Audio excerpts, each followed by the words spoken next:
کہا یہ رسول اللہ صلی اللہ علیہ وسلم کے پاس آئی تھی اور کہا اللہ کے نبی مجھے دورہ پڑتا ہے، میں اس زندگی سے تنگ آ چکی ہوں، دل بھر چکا ہے، دورہ پڑتا ہے، مرگی کا اٹیک ہوتا ہے، اللہ کے نبی دعا کیجئے اللہ مجھے شفا عطا فرما دے۔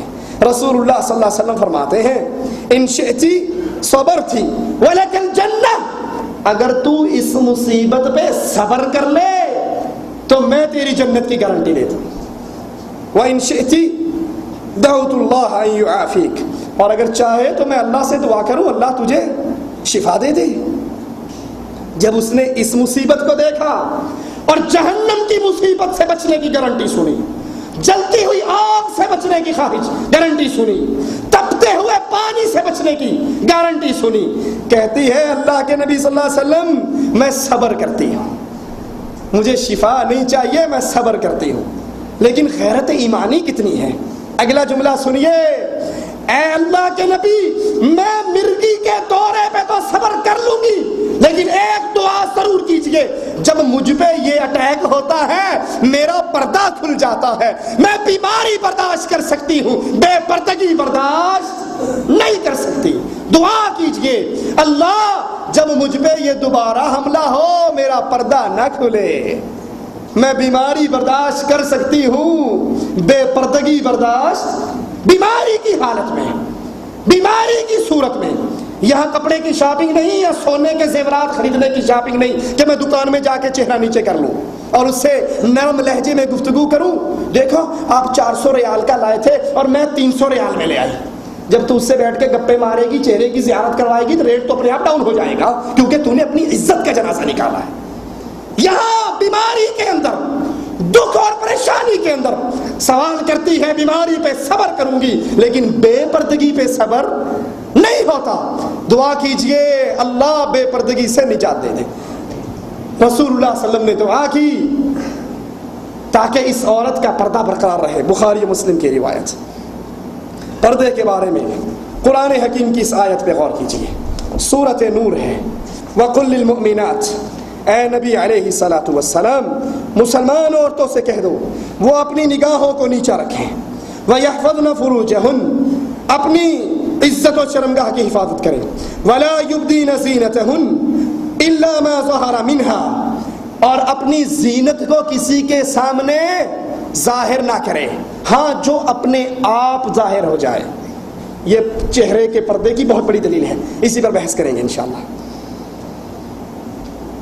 اے نبی علیہ الصلاۃ والسلام کہیے ان کو، مومنوں کی بیویوں کو، اپنی نگاہوں کو نیچا رکھیں، اپنی شرمگاہوں کی حفاظت کریں، اپنی زینت کو ظاہر نہ کریں سوائے جو خود بخود ظاہر ہو جائے، اپنے گریبانوں پہ اپنی اونڈیاں ڈال رکھیں اور اپنی زینت کو ظاہر نہ کریں سوائے اپنے خاوند کے سامنے، اپنے والد کے سامنے، اپنے سسر کے سامنے، اپنے بیٹوں کے سامنے یا خاوند کے بیٹوں کے سامنے، بھائیوں کے سامنے، بھتیجوں کے سامنے، بھانجوں کے سامنے، اپنی میل جول کی عورتوں کے سامنے، یا ایسے خدام کے سامنے جن میں مردانہ خواہشات نہ ہو، ان کے اوصاف نہ ہو، اور ایسے بچوں کے سامنے جنہیں ابھی عورتوں کے پردے کی باتوں کا علم نہ ہو۔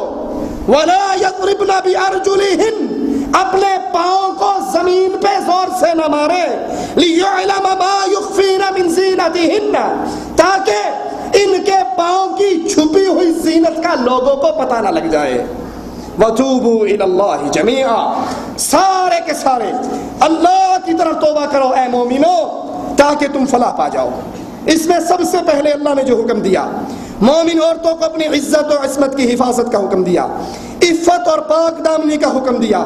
اس کا تقاضا یہ ہے کہ وہ تمام وسائل اختیار کیے جائیں جن سے عفت کی حفاظت ہو، اور ہر عقل مند جانتا ہے کہ چہرے کا پردہ پاک دامنی کی حفاظت کا سب سے بڑا وسیلہ ہے۔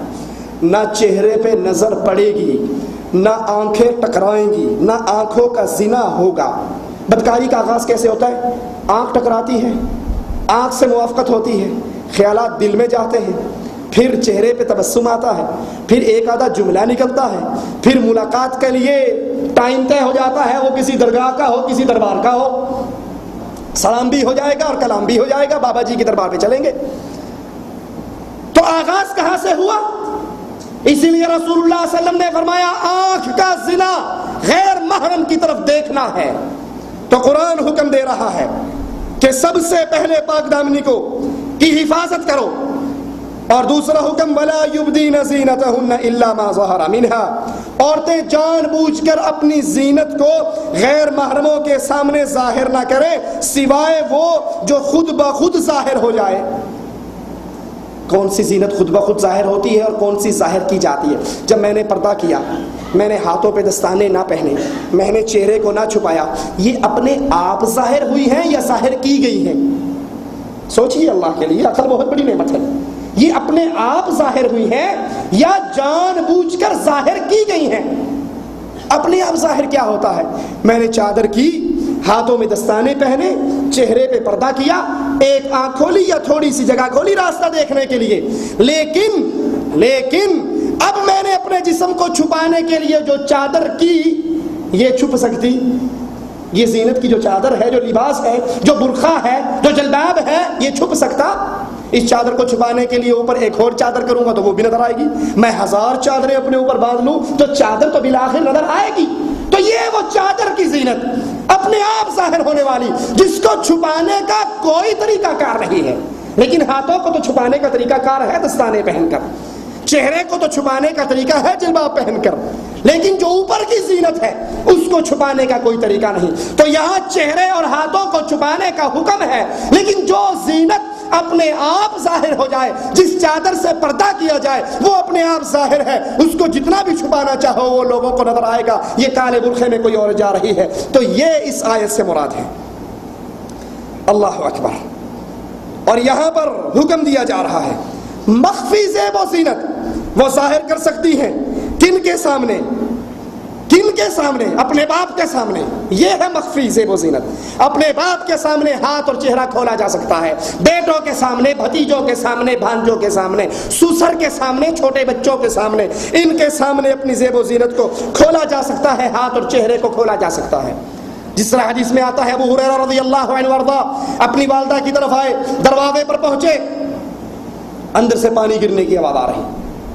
ابو ہریرہ کی والدہ نے بھی دیکھ لیا، سن لی آواز۔ ابو ہریرہ کہا اپنی جگہ پہ ٹھہر جا، یہاں تک کہ میں اپنے لباس کے کپڑے لے لوں۔ وہ غسل کر رہی تھی مسلمان ہونے کے لیے، اور انہوں نے اپنے کپڑے پہن لیے، لیکن سر ننگا رہا، اور ابو ہریرہ سے کہا بندر آ جاؤ۔